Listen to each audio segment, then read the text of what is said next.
जय माता दी दीदी। जय माता दी। दीदी हमने पिछले पॉडकास्ट में बात की थी माँ मंगला गौरी के व्रत से रिलेटेड, जैसे हम्म। सावन के मंगलवार को ये व्रत पड़ता है।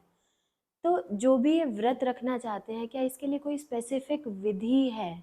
और क्या ये व्रत सिर्फ मांगलिक लोग ही रख सकते हैं या कोई भी इस व्रत का फल ले सकता है? नहीं बेटा, जैसे कि मैंने पॉडकास्ट में पिछले बताया था कि स्पेशली मांगलिक लोगों के लिए तो है ही है, और उसमें ये नहीं कि सिर्फ लेडीज ही रख सकती हैं। जो भी लड़कों की भी कुंडली में अगर मांगलिक दोष है, प्लस जो भी विवाहित स्त्रियां या विवाहित पुरुष किसी भी तरह से कहीं ना कहीं कुछ परेशानी है आपसी वैवाहिक जीवन में, तो वो लोग भी ये रख सकते हैं। और इसका सेम वैसे ही है जैसे सोमवार के व्रत होते हैं, उनके लिए है। बस फर्क इतना है कि ये स्पेशली मांगलिक लोगों के लिए है, और वो जो है वो कोई भी रख सकता है जो सोमवार के व्रत है। तो इसमें भी सेम वैसे ही है। इसमें सिर्फ इतना करना होता है कि माँ पार्वती का जो भगवान शिव के शिवलिंग के साथ ही जो माँ का स्वरूप होता है, दैट इज मंगला गौरी पार्वती माँ। तो उन पे जाके जो है उनको गंगा जल से स्नान करवाना होता है सुबह। जैसे पहले दूसरे व्रतों में भी होता है कि नहाकर जो साफ सुथरे वस्त्र पाकर उस दिन आपको लाल रंग के जो है वस्त्र डालने हैं। और उसके बाद आप किसी भी ऐसे मंदिर में चले जाएं जहाँ शिवलिंग के साथ माँ पार्वती का विग्रह हो, उस पर गंगा जल से, और उनको जो है 16, इसमें 16 का बड़ा महत्व होता है बेटा। 16 श्रृंगार की वस्तुएं जो हैं वो लेके जानी होती है हर व्रत पे आपको जो है। जैसे 4 व्रत आएंगे सावन में, आप चाहें तो उनको कंटिन्यू भी कर सकते हैं। सावन के पहले मंगलवार से शुरू करके आप इसको लगातार 16 भी रख सकते हैं। अगर इन बिटवीन ही आपका कहीं हो जाता है, माता रानी की कृपा हो जाती है तो बहुत अच्छा। और अगर तब तक नहीं भी कुछ ऐसा होता तो आप उसको सावन के पहले मंगलवार से शुरू करके लगातार आप उसको 16 मंगलवार तक आगे कंटिन्यू करिए। और उसके बाद फिर अध्यापन होता है, और उसमें जो सुबह का रहता है वही सेम प्रोसीजर रहता है कि नहाकर लाल वस्त्र धारण करके विग्रह पे जाके गंगा जल से स्नान करवा के माँ की मूर्त को, और उसके बाद 16 सुहाग की जो वस्तुएं होती हैं, जिसमें सिंदूर हो गया, काजल हो गया, लिपस्टिक हो गई, बिंदी हो गई, जो भी श्रृंगार की 16 वस्तु होती है वो लेके वहां पे आपको चढ़ानी है। और उसके बाद आपने सारा दिन व्रत रखना है। मंगला गौरी पार्वती की व्रत कथा आती है, इजीली बुक मिल जाती है। आप जो है उसकी कथा करें, शाम को जो है आप अपने व्रत को जो है खोल सकते हैं। सेम कुछ भी मीठा खा के, नमकीन नहीं खाना होता आपको, कुछ भी मीठा खा के आप उस व्रत को कर सकते हैं।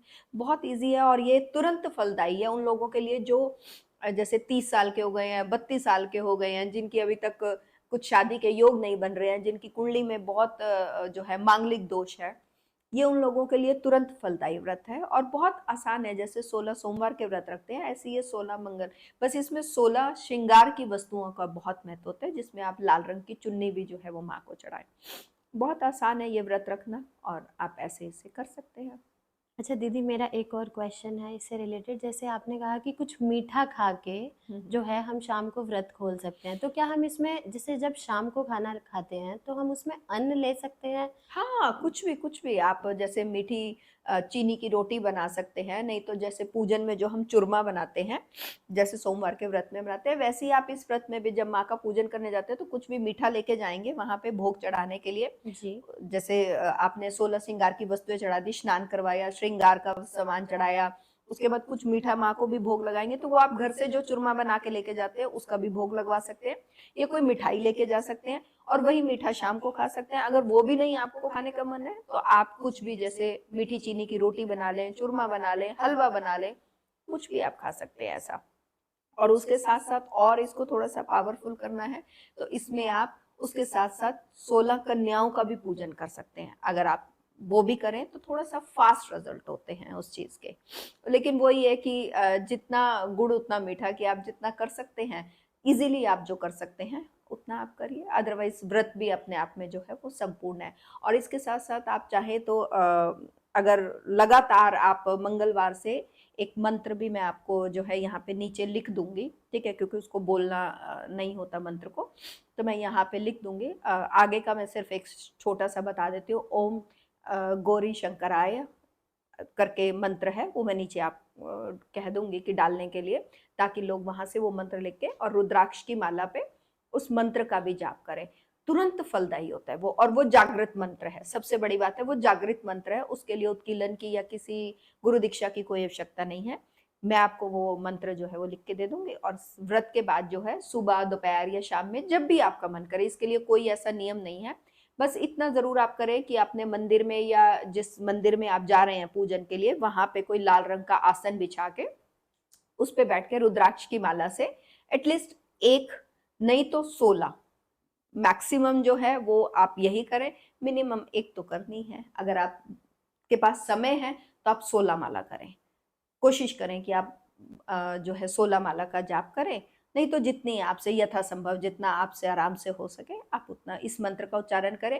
क्योंकि बेटा जब कुछ भी आप कर रहे होते हैं ना, उसमें सारी चीजों का, जब कहते हैं ना साम दाम दंड भेद, जब सब कुछ आप कर लेते हैं ना, तो उससे जल्दी रिजल्ट आता है। अब सिर्फ आप ये करें कि हाँ मैं सिर्फ व्रत रख के बैठ गई, ठीक है, तो वो उससे काम नहीं चलेगा। आपको जो है संपूर्ण उसकी विधि करनी है। क्योंकि बहुत सारे लोगों को व्रत के नाम पे ये बताते हैं कि बस मैंने आज मंगलवार है और आज मैंने व्रत रख लिया और शाम को व्रत खोल लिया।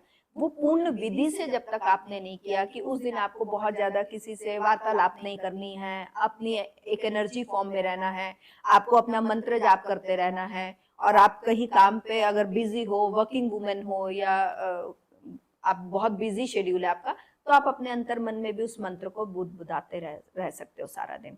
तो प्रॉपर अगर आप तरीके से पूर्ण विधि से यदि आप ये करते हैं मंगला गौरी माँ का व्रत, तो माँ गौरी की आप पे कृपा होगी और जल्दी से आपके जो है विवाह के योग बनेंगे। दीदी एक क्वेश्चन मेरा और है इस पे, जैसे अभी आपने कहा कि इस मंत्र को बोलना नहीं होता, तो जब वो रुद्राक्ष की माला पे जब मंत्र करेंगे तो क्या वो पूर्ण रूप से मानसिक होगा? हाँ, मानसिक करेंगे उसको, उस मंत्र को एक बार याद करके उसके बाद मानसिक करेंगे, उसको वाचिक नहीं करना है। ठीक है दीदी, आई होप दीदी ने बहुत अच्छे से इसकी विधि क्लियर की है। फिर भी अगर किसी को कोई क्वेश्चन होता है तो आप कमेंट बॉक्स में अपने क्वेश्चंस हमें ज़रूर भेजें, जैसे भी होगा हम उसका रिप्लाई आपको ज़रूर करेंगे। Thank you. जय माता दी।